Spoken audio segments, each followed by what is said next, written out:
minutes.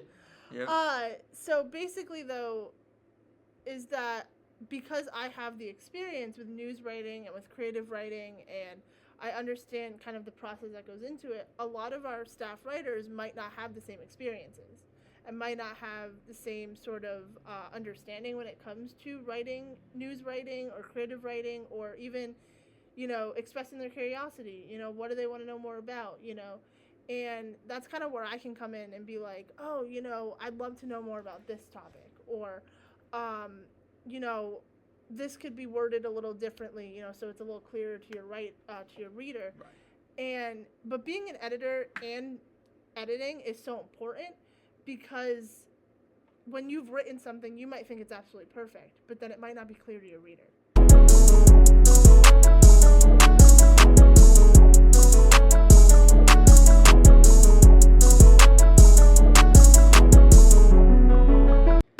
Hello, ladies and gentlemen. Welcome back to another episode of Mind Over Matter, where we talk about motivation and overcoming life obstacles. I'm your host, Nick Storms, and today we have a storyteller, a creative writer, and a writing tutor, and an editor-in-chief for the Cyclone Chronicle. It's her last year here at Cent, and she's looking to make a significant impact at this university, so please welcome Alexis. Hi, I'm so glad to be here. Yes, me too. I'm super glad to be here. And honestly, it's such an honor to work with you, Thank It's you. been like about 3 years now. 2 years, yeah, 2 years, yeah, 3 years. 2 years. Because I remember when I first came to the Cyclone Chronicle, you were the editor-in-chief, and honestly, you were really good at doing your job, and I just knew that I wanted to work with somebody that has the same goals as me, that's passionate about their craft, and most importantly, wants to see others prevail. Yeah, and definitely. It's such an honor. Thank you. To have you on here too. Yeah. Thank you. Yep. I've always enjoyed working with you because you're just so motivational, and I love that.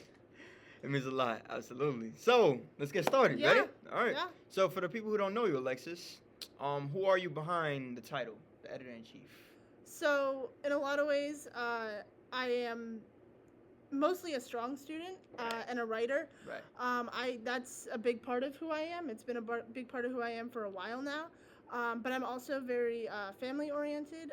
I spend a lot of my time with my family, especially with my brother and my cousins. Yeah. That's also a big thing of what I do, is just being around my family and doing creative writing, school. That's pretty much a lot of what I do. So, Right. Yeah. When did writing become something meaningful for you? So, for the longest time, so from the time I was probably in about 5th grade, my teachers were pushing me towards computer science. And I did that for a long time, and I kind of hated it. I was appreciative of the things I learned, the lessons I learned with computer science, but I was not interested in computer science at all. But my teachers were kind of pushing me in that direction, and I was kind of on that pathway in high school. And then when I got to my senior year of high school, my teacher started doing Poem of the Day. And we would do all these Poem of the Day, and I started realizing, that I really enjoyed the poems over anything else. I enjoyed the writing, I enjoyed the craft. And then I was in film class, and we had to do the whole process with the script writing and the editing and all that. And this was still in high school, and I realized I preferred the script writing to anything else. Yeah. And that kind of started getting me on the process of like, oh, I might want to be a writer. And I've always kind of loved writing, but it was kind of a side hobby until I was a senior in high school. And then I was like, wait, no, this is really fantastic. I really want to, I want to pursue this. And I'm really glad that I went in that path when I went to college, the writing path as opposed to computer science, because I feel like I really found myself as a writer. You figure you found your true inner calling. Yeah, right? I did. Yeah. Yes. And that happens, right? And I tell everybody this. It's okay to stick to one thing you're really good at, but I was just talking about this on my recent episode that versatility is everything. Yeah. You want to discover new hobbies. You want to discover new hobbies in life. Yeah. Right? Yeah. Because you never know what you're like. Yeah. Right? Like, for example, if you're a soccer player, right? And that's your number one hobby. Why not try other things too? Yeah. Right? Because it kind of does get exhausting when you're doing one thing your whole life, and then if that route doesn't go if plan A doesn't go as planned, Yeah. Then you got to pivot. Yeah. And then that's when you got to, like, start over. Yeah. Right? You got to double back and say, like, what's next for me? Yeah. Right? It takes a lot of self-reflection. It does. It really does. It takes a lot of self-reflection. And I've told the story millions of times, too. Like, if it wasn't for me making the basketball team here at Centenary. Yeah. Well, I mean, I didn't make it, but if I did make the team at Centenary, I promise you would have not have met me at the Cyclone Chronicle. Because let me tell you why. My whole identity was basketball before. Yeah. That makes sense. And then when it didn't work out for me, it forced me to pivot into other lanes. And ever since I discovered writing, that's when it became one of my favorite hobbies. That's awesome. And then that's how I created the sports journalism in the athletic department. Yeah. Yeah. It's very important. It's very important. It's very important to diversify. Yeah, I always say everything happens for a reason. Mm-hmm. You know, if something doesn't go your way, you know, if something doesn't happen the way you thought it was going to go, it just means something else is bigger. Something else is bigger. That's it. Yeah. That's it. But also there's too, like, I even mentioned this. You can still do it, just in a whole different arena. Yeah. You can still stay connected to what you love to do. Yeah. Right? Whether that's being a coach, whether that's being a social media manager. Yeah. You're still around something you love. Yeah. That should count. Yeah. It does count. That should count. Yeah. Right. So, Alexis. Yeah. What was your, all right, my third question. Yeah. What was your writing like when you first started compared to now, honestly? So I really had to hone my craft as a writer. Yeah. I always knew I liked writing and I was always good at it, but I had to like actually work with like my mentors, my professors. Oh yeah, it takes time. And reading a lot to get kind of a feel for the way that writing works and the different writing styles. I can honestly say that when I started out writing, when I look back, because all my writing is in my Google Docs, going back years, and when I look back at my old stuff, I'm like, oh, this is crap. But I enjoyed it, and that's but I had to grow into the writer that I am now, and I really had to kind of hone those skills. And when I started working with, like, different professors, that's when I started figuring out, you know, how writing works and the way that I can grow my skills. Mm-hmm. And for every writer tuning in right now, just remember this, right? You'll get criticized. You'll get judged 24/7. Yeah. But just remember this. We're not perfect. Writing is all about writing from the heart. Yeah. And that's kind of why I feel like a lot of journalists now these days, they kind of second guess themselves if that's the route they want to take because of criticism. Yeah. Yeah, definitely. Believe me, we're not the only. We got judged before too. I got judged by my writing. It's an art, and it can be so subjective. It could. And sometimes, sometimes you're gonna get people that really love it and people that really hate it, and you just never know. You never know. But I feel like some people hate it because they're forced to write something they don't want to write about. Oh, that's kind of why. Yeah.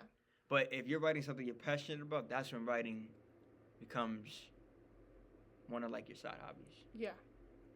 Definitely. In a way. And even on a daily, I love to write. Like, I just love the journal. Like, me too. My daily life. Yeah. Like, what's going on throughout my day. Right? Like, some significant moments that I've experienced years prior to now. And, just, yeah. Yeah. But I also edit my stories. When I journal for the baseball team, the basketball team, soccer team, it's a lot, but I love it. Oh no, I love it too. It's definitely a lot. Yeah. I've done a lot more writing than most students, generally do. But I love it. Yeah. If I could look back freshman year, my writing, it was improving. It was like, but now, 10 times better. Even when I was a freshman, my English teacher. My English professor, when I was a freshman, was kind of just like, as long as you do the assignment, you're getting an A. So it was like, it really wasn't, it's not like I had, him editing and going through and making comments. It was just, you get an A. So it was like, okay, good, I get an A, but it's also like, you haven't told me if I need to improve. That's what I'm saying. That's your job as a professor. Yeah. And a tutor at that. Like, you can't just say, oh, very nice. Okay, I'm going to give you an A. take your time. Yeah. Read each sentence word for word. Maybe say, oh, hey, maybe you could change this up a little bit. Maybe you could change that sentence up a little bit. There's nothing wrong with, okay, I'm fine with being critiqued that way. Yeah.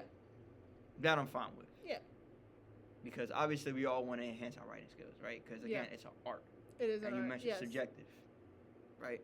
So we want to get better. Yeah. Right? We want to go far with writing. Yeah. Like that. So we need mentors in our lives that will help us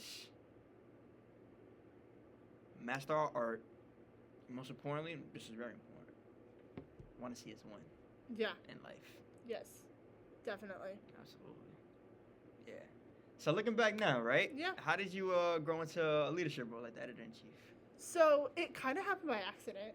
Really? Yeah. Oh, I can't wait to hear this. Basically, I came to Centenary just because I started at a community college and I got my associates.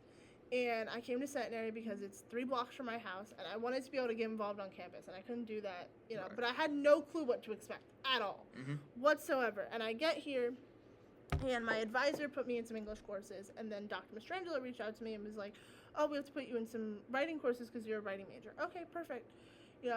And on the list it said student newspaper production and intro to journalism, and I was kind of just like, okay, I had no clue what to expect whatsoever. Did not know what I was getting myself into. I didn't really know anything about journalism. Right. So I was like, okay, what do I do? And I was like, okay. So I'm just. No, you're good. So then I'm like, okay, I don't know nothing about journalism, so let me just read some news articles to see what the writing style is like. Right. And I kind of started basing it off of the news that I was reading, because I was like, oh, this is the writing style. I'm going to, try and, go towards that. And I was just doing it, for the class. I really didn't think anything of it. I was in both newspaper and journalism. Are you in the camera a little bit? And so then, fast forward. So the editor-in-chief and the managing editor at the time, they were both graduating a semester early. And so they needed someone to take over. And I did not think they were going to pick me, even though I had worked my way up from copy editor to managing editor. So I was already doing that in my first semester. Right. But I had only been there less than a semester. It was my first semester. I was like, I don't have seniority. There's other people here, like Amanda and Troy, that I do more than they do, but like they have more experience here in the newspaper. So when Professor Zada came to me and was like, oh, do you want to be editor-in-chief next semester? I was not expecting her to ask me. But I knew what I was doing in the role, and I was able to kind of take over with that because I had already worked with the previous editor-in-chief, Kayla, and she was such a fantastic mentor that... I saw her for a short time, but I could tell she was no, she was fantastic. Yeah. That I feel like with that, I think it really kind of helped me, and I was able to kind of take over as editor-in-chief really kind of seamlessly, and it really worked. But it's not something that I was like, oh, I have this goal, I'm going to be editor-in-chief. It was more like, I just enjoy what I'm doing. And whatever happens, happens. All of my Centenary stuff, all the stuff that I'm a part of here at Centenary, it was kind of like, whatever happens, happens. Whatever happens, happens. And it's not like, I didn't have like huge goals that I was working towards, but my professors and the people I was working with saw the potential in me to go further and to do a lot more. And I'm really glad that they did, because I was able to be a part of things that were just so amazing. But it's not things that I was like setting out to do. It was like, I just want to get involved, and whatever happens, happens. And big things happen. Big things happen. And honestly, Professor Zada didn't just give that out casually. No, right? no. She gave that out to the person that she trusted the most. Yes. And she is big very shout particular. Out to you. Thank you. She's very particular about, who's on her team and stuff. Because she's such a fantastic mentor and editor, and she knows what she's doing. Definitely. And she knows how to big shout out. People. Big shout out to Professor Zada. Yes.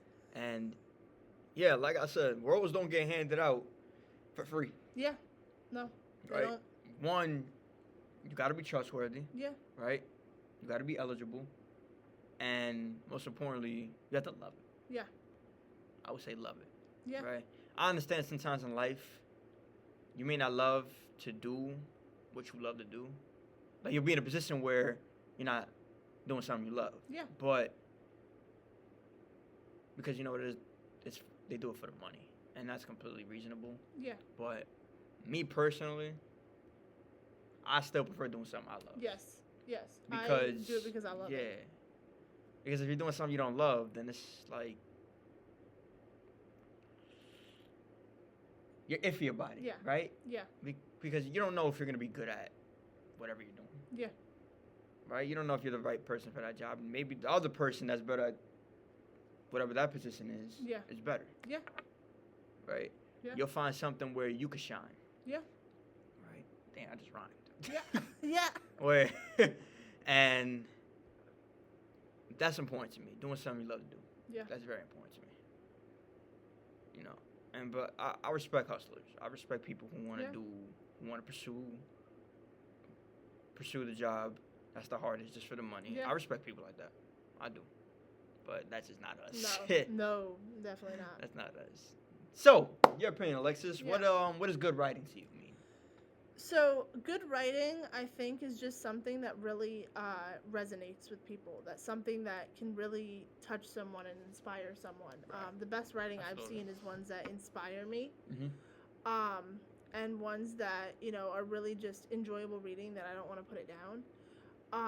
And you have to be able to understand, like, flow and word choice and really understand how, the words that you choose are going to impact your reader. And I think that's really a big thing, and that's something that I really have worked towards, is figuring out how to write something that is going to be, that flows nicely, that, but it also, makes an impact on whoever's reading it. Yeah. Right, yeah. And my writing that I've done a lot of times, especially early on, was inspired by other writers. As in, I read something of theirs and it inspired me to write something of my own, because I was like, I felt really good after reading what I just read. Right. And I'm sure we all have those feelings, right? Like, where we feel motivated, and whatever we was reading was obviously intriguing enough to bring our attention to say, wow. Yeah. Because, sometimes when you write something, when someone writes something and you read it, and it's so sincere and it hits deep and it's something that you can actually relate to through personal experience in life. Yeah. That's kind of what will motivate you to be like, wow. Yeah. I could resonate with that. And then that's where writing plays a big. That's where my passion came from. Yeah. Personal experience. Yeah. That's where it came from. Right. And I get it. Writing it's not easy. It's not easy. It's not easy at all. But that's the difference. If you love it, it's not even gonna feel like work. Yeah. It's not. It's not even gonna feel like work at all. It's just gonna feel like a typical day of you journaling and getting money. Yeah. And collecting the check, right? But that's what I mean by it's important to do something you love to do. Yeah. That's why. Yeah. Right? Because then it doesn't feel like work. Everybody wants that feeling. Yeah. And I'm not saying take the easy route in life. I'm not saying that. But you got to do something you're going to love. You got to do something that you'll feel comfortable about. You don't want regrets. Yeah. That's yes, I agree. Regrets. You don't want to regret nothing. No. Because then you start, once again, self-reflecting. Saying, I could have did this. I could have did that. Yeah. Sometimes you got to make the smarter choices in life, right? Mm-hmm. Yeah.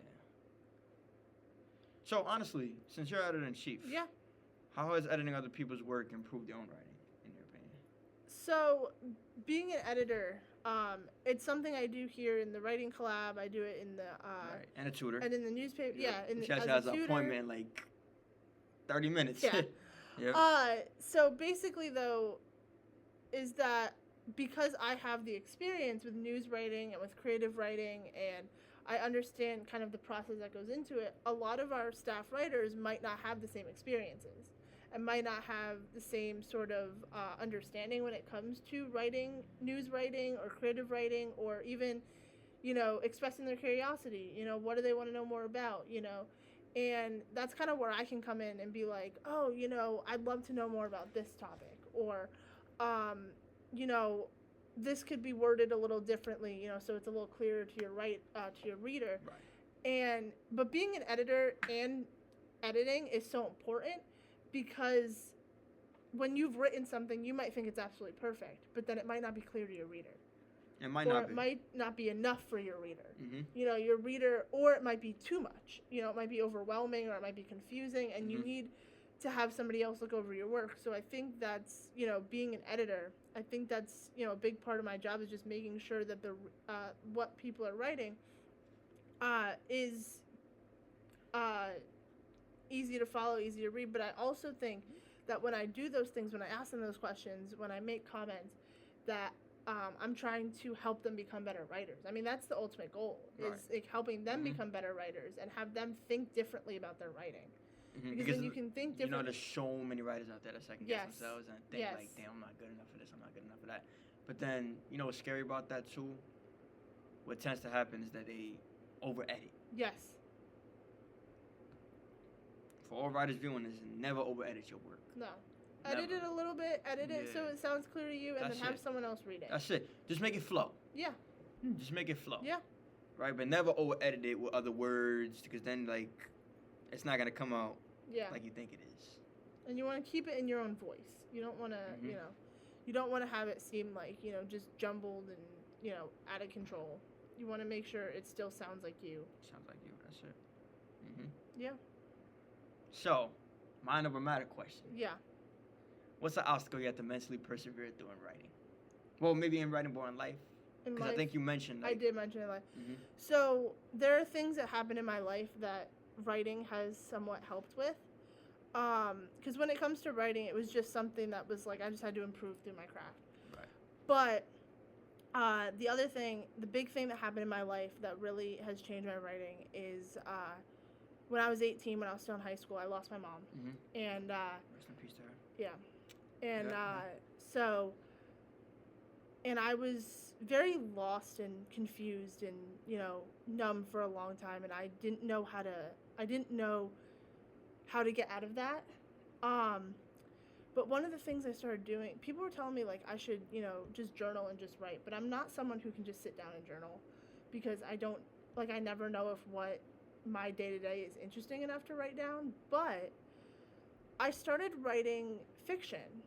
But in my fiction, I started, writing about the things that I was experiencing, my own experiences with loss and losing someone that young and, not knowing who I was outside of that and trying to figure out who I am and what it's like to, lose someone so abruptly, so unexpectedly.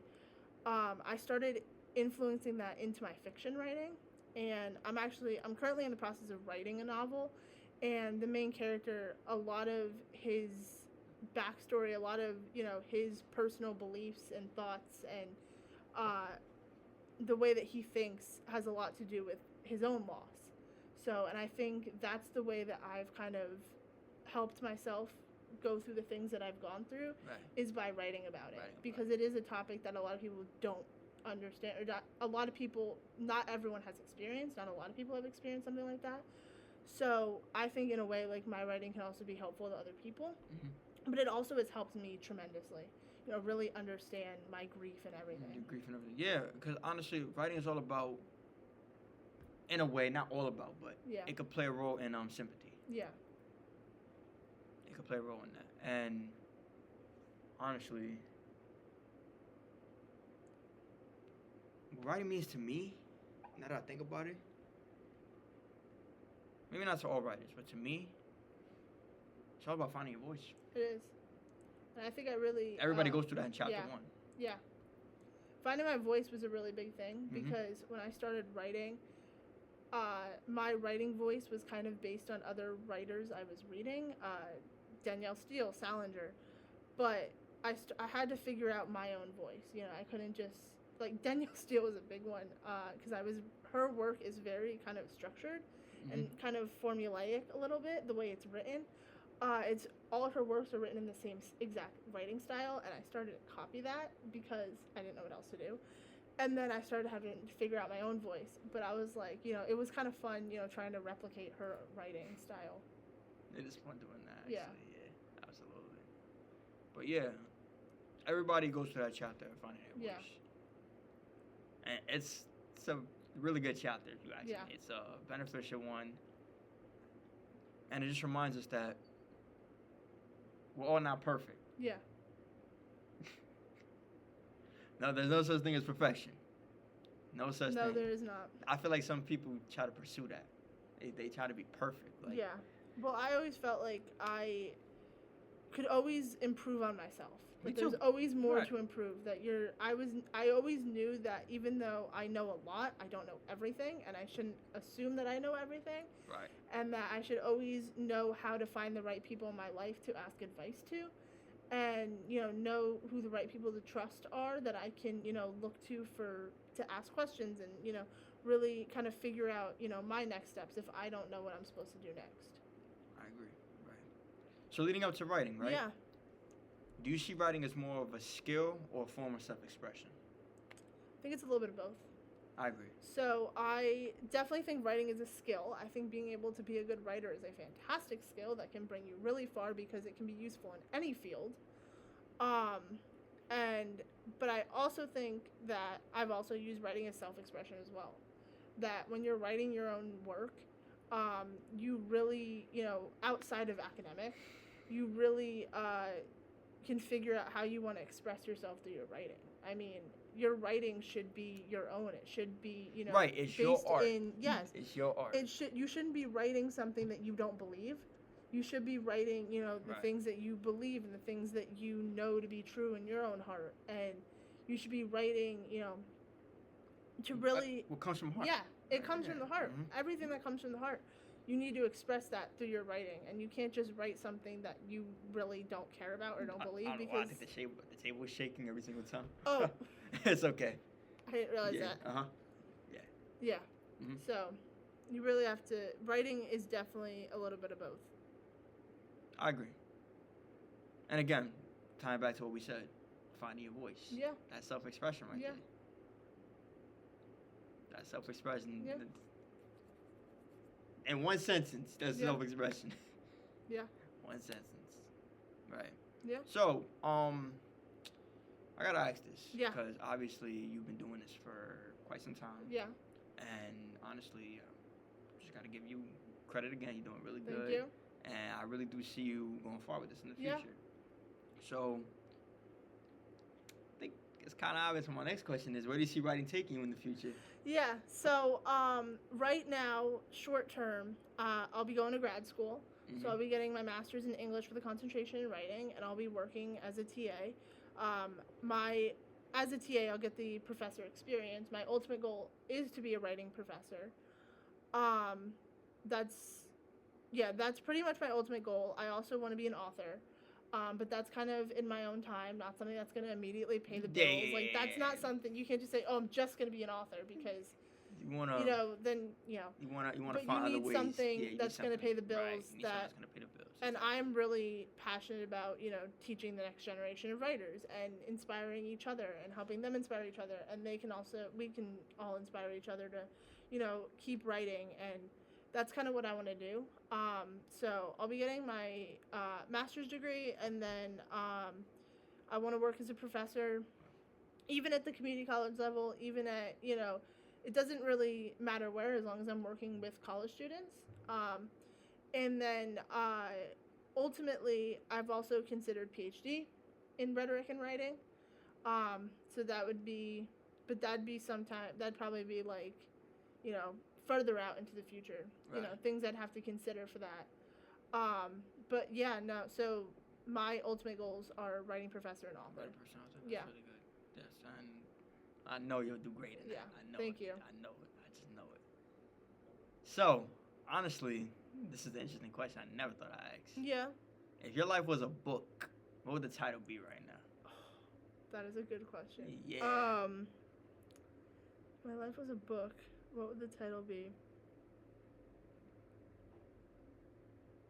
No wrong answer. Okay, I know. Yep. So the first thing that comes to mind mm-hmm. is that I once used a phrase in a poem, and my professor told me that if I ever wrote a book, I should use that as the title. Right. And the phrase was unholy yips. And I feel like, and now that title can kind of be misconstrued, but I also feel like, in a way, my writing, because I feel like I've changed a lot as a person, and that when I was younger, I was very much, I didn't curse, I didn't really express myself in a lot of different ways, right. And I feel like now I'm a lot more open and expressive, especially in my writing, and about, the way that I think, and the way that the way that I interact with people is a lot different. I'm not as closed off. I'm not as, I'm not just trying to, like, please everyone. I'm not just trying to, I'm only going to be, nice because, I don't want anyone to be upset with me. Right. That I'm a lot more, I'm not like that anymore. I've changed a lot as a person over the years in a lot of different ways. And I feel like, anyone that knew me back then, if they had only met me like back then and then met me now, it'd be a huge difference. And I feel like, so in a way, the phrase can kind of be, relevant to that. Mm-hmm. So, what was the word again you said? Unholy yips. Unholy yips. It was a phrase I used in a poem, and my professor was like, if you ever write a book, that should be the title of your book. Interesting. What a shout out to that professor. Yeah. But honestly, what does unholy yips really mean? So in the poem itself, it was actually, it was based on a dog barking. Yeah. Yes. Yes. Okay. Not what you were expecting. Yeah. I know. It literally is funny. just based on a dog barking. Okay. But the phrase itself. But I came up with this phrase to describe a dog barking. Oh man, that was funny. Yeah. Mm-hmm. Continue. But I think with the phrase though, like for me, it's about, expressing yourself and being open about things and being confident about things, and not only being super careful as to not like upset people and just, staying under the radar. Yeah. Yeah. Absolutely. Yeah. That's interesting. That was funny. Though. Yeah.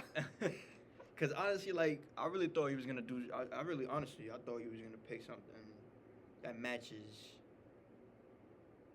like your opening chapters, like finding my purpose or... yeah. I don't know. Because I feel like... tracing my path, something like that, you know what I'm saying? But things like that, I feel like... I mean, I could, but they are kind of cliche. And I kind of wanted to stay away from the cliche. I get it. Like, what was mine? Eye of the Storm. Yeah. Well, that's a good one. Yeah. That is a really good one. That's a good one, yeah. Yeah. Yeah, that's the other ones, like the ones I mentioned, you don't gotta listen to me, but that's basic. Yeah. But again, creativity is everything. Yeah. And that was pretty creative, what you just mentioned, yeah. So my last question, Alexis. Yeah. The signature question. Okay. What does mind over matter mean to you? Mind over matter. So I think to me it means that there's so much more to life than just surface level stuff. Right. I think matter is that kind of surface level stuff, and you got to go way beyond it. You can't just take things at face value. You can't just you can't just do things because it's what's expected of you, or that your family might have certain expectations of you, or people around you. You got to do what's right for you, and you got to go above and beyond and get bigger and better with things, and you got to keep striving for excellence, for greatness. You can't just stay in one place forever. And that's exactly what I just mentioned. Yeah. Right? Versatility is everything. Yeah, versatility is everything. So I think that's kind of what it means to me, is that you got to go above and beyond. You got to go above and beyond. Yeah. That's a great answer. Yeah. Great answer. Because, like, again, I get it. It's not easy discovering other hobbies because that one hobby was, like, your whole life. Yeah. But you eventually got to get out the cage. Yeah. It happens. Yeah. It happens. Even for the pros. You ask me. Yeah. Even for the pros, they they got to get up out the cage and figure out who they are beyond the jersey too. Yeah. And that's the question I asked in my recent episodes for like the past 2 episodes. Who are you without the jersey? Yeah. Who are athletes without the jersey, right? Are they way more than just making an impact on the field or on the court? Yeah. Right? And honestly, I feel at peace that I got out of that trap of saying this is my whole identity. I'm nobody beyond sport. Like I feel so much at peace. Yeah. There's no better feeling than that. Yeah. No better feeling than discovering Anna Call. Like absolutely not. Yeah. It's like hallelujah. Yeah. Woo! I made it. But it's a great feeling. It is a great feeling. It's a great feeling. Yeah. Right. And then I'm not gonna ask this question because that was the last question. But you did mention, right? Yeah. Before you even tapped into writing, you did karate, right? I did. I mentioned that to you a while ago. Yeah. Uh-huh. So I did karate for like 10 years. Yeah. So I started karate. I think I was 6 years old, and I did that for a long time. It was a big part of who I was back then, because it taught me discipline and balance and strength. Because I had such a fantastic teacher. Because I know, like, I had seen my friends do karate lessons at other places, and it wasn't as, they didn't learn the lessons that I learned where I was, because I had my karate teacher, he has since actually passed away. I think he passed away maybe 2 years ago. But he was such a fantastic teacher, and he was very well loved and well respected. And he was very much like a community leader. Like, he did a lot in the community, and his thing was like teaching people, discipline, respect, balance, and he wanted to teach you about, leadership beyond the mat, the sport. Right? Yeah, beyond the mat, beyond the sport. Yeah. And that's what coaches do. Yeah, he was such a fantastic coach. But I did that for like 10 years, and I really enjoyed it. And I worked my way up to a purple belt. I was in a lot of tournaments. And, the only reason I quit was because of COVID. I only quit karate because of the pandemic. Yeah. And it wasn't easy at the time. It wasn't, no. And and then I didn't end up going back. But I definitely learned a lot. I'm glad that I did karate. I had to learn, balance, grace, yeah, strength. But there was a lot more endurance, to it. Yeah. Plenty. With the coaches I had, I think they definitely made an impact.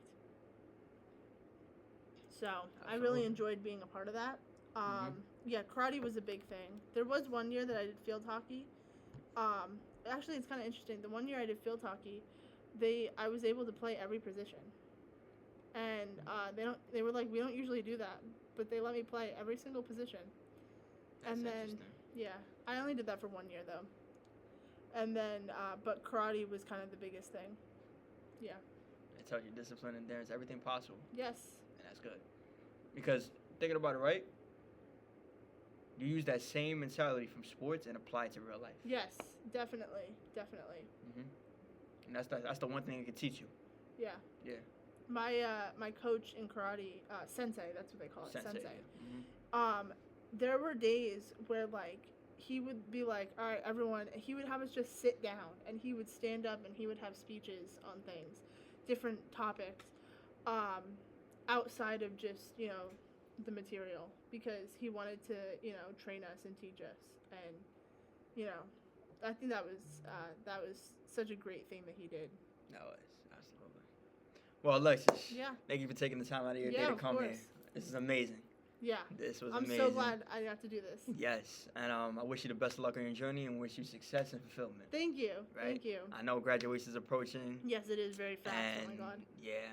I'm not even trying to think about it. But as graduation approaches, obviously, I wish you the best of luck on your journey. Thank you. And I know you'll do great. Thank you. Author. So much. Yes. You said an author, tutor, you said? Tutor, professor. Professor. I will eventually. Eventually. That's three things, right? Yeah. Next semester, because as a TA, I'll actually be teaching the first year of writing English courses. Oh, okay. So, yeah. I'm sending the best of luck on that too. Yeah. And if this episode resonated with you, make sure you guys like and subscribe, hit those notifications, because we have more motivation and more episodes on the way. This is Mind Over Matter, and we're here to inspire. Take care, everybody. See you on the next episode.